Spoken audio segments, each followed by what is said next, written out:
So everybody. My name is Lilam. I'm very happy and excited to be here with you all.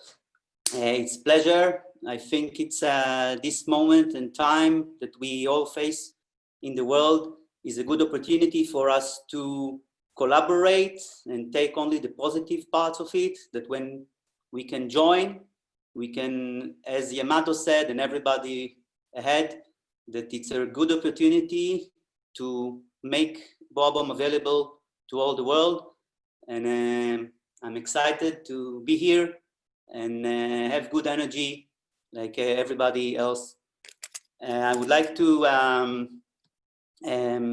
talk today about something very interesting, which is talking about sound and voice and the way it's related to the art in general. I want to talk about music, and sound. Well, it's already known that by science and everything, that music effectively reduces anxiety and help medical and surgical patients, and often reduce chronic pain. And we use music as therapy and voice, basically. There was research shown that patients suffering from loss of speech due to brain injury or stroke regain it quickly by being able to produce music before they speak. And it also helps people with addiction to different substances to learn playing musical instruments or use their voice, basically. And it's all about being exposed to the right music, tones, and frequencies that produce dopamine, which is a sort of supply to the nervous system that we have in the body. Example for this is the singing bowl of the Tibetan bowl, that when you lay down and you just hearing different frequencies of different bowls, it just relax you down and put you in a calm space.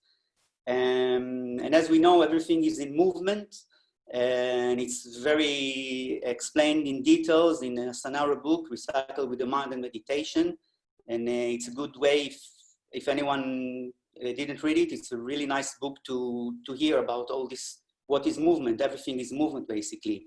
And same as music and sound, everything is relation, everything is connected to each other and linked. And the sound we produce through the breathing, and we hear all the time, especially in the art when we use sound and breathing and do it auditory. So basically we hear all the time the sound that we produce and synchronize it with the movement is in the art. And sound never ends, never stops, it's carry on all the time, and it's a movement. I want to speak about something from the old Tibetan tradition. And it's called the one voice chord. It's a throat singing by the modern known. The Tibetan monks and Mongolian Humi practice in their chanting. In briefly, it's a voice that enables us to chant 3 notes at the same time. And in Western world, throat singing is also called overtonic or harmonic singing. The most known of the throat singing is the Tibetan and Mongolian chanting, or the Tuvan region in Mongolia that practice it all the time. But there are also many other places around the world that use these techniques. Most of them the roots came from Asia. I want to share with you something, another thing. 1 second.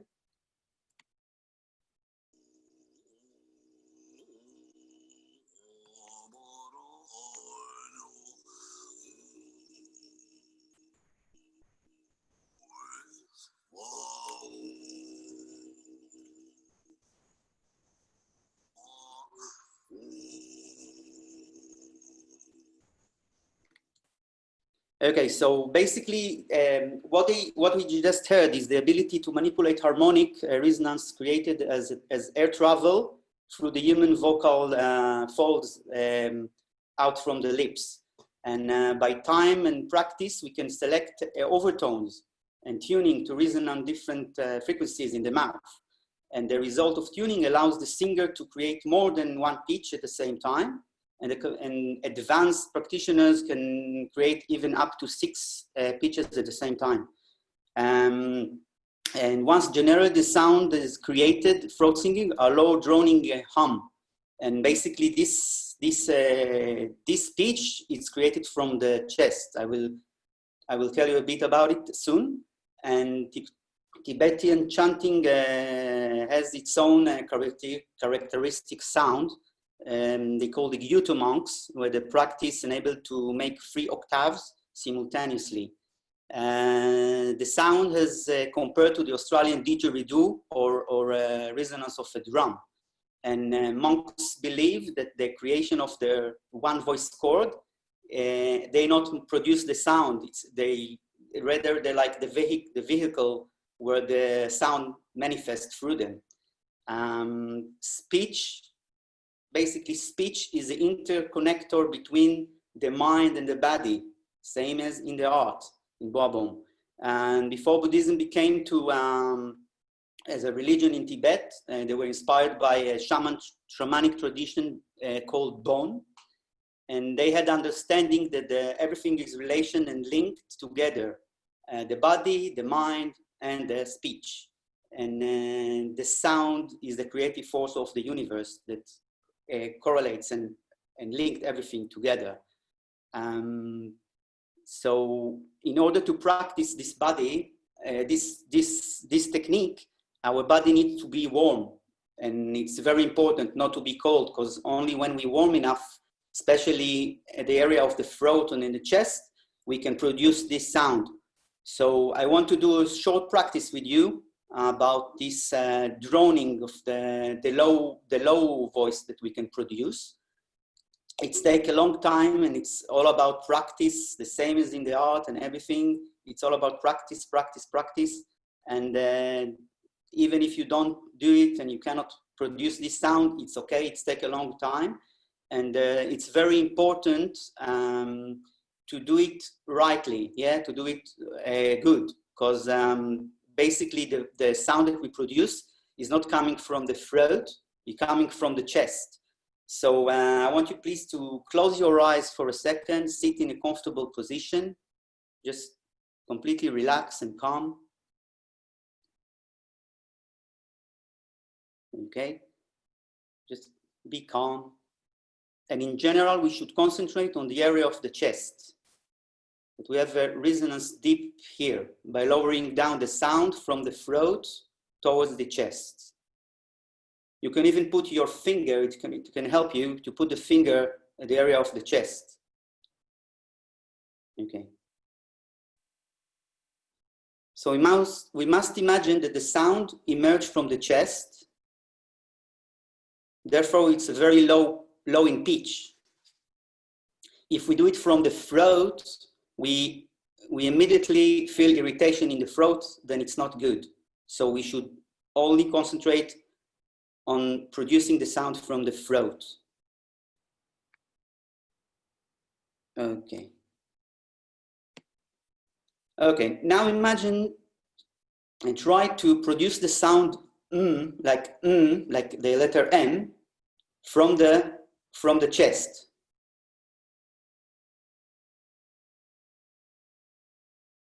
And in your mind, bring the sound down to the chest. Put your finger at the upper chest and try producing it from there. We start with the mouth closed. Try to feel the sound merging from the chest and create the sound that only you will hear it, because we're with the mouth closed. We're not opening the mouth. And try to make it together with me. Together, inhale a bit. And try to produce the sound.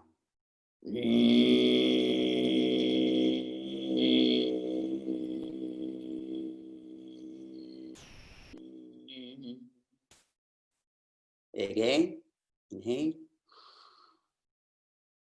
Lower the sound to the chest.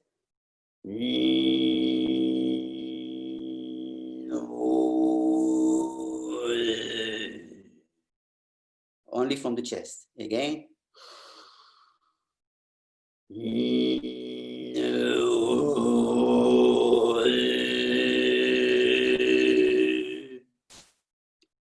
Perfect. Okay, it's okay if it's really take time to do it. Not all the time it's happened. Not all the time that the sound pop out. Sometimes it's there, sometimes it's not. It's all about practice. All the time, practice and practice and practice. Then we're more connected.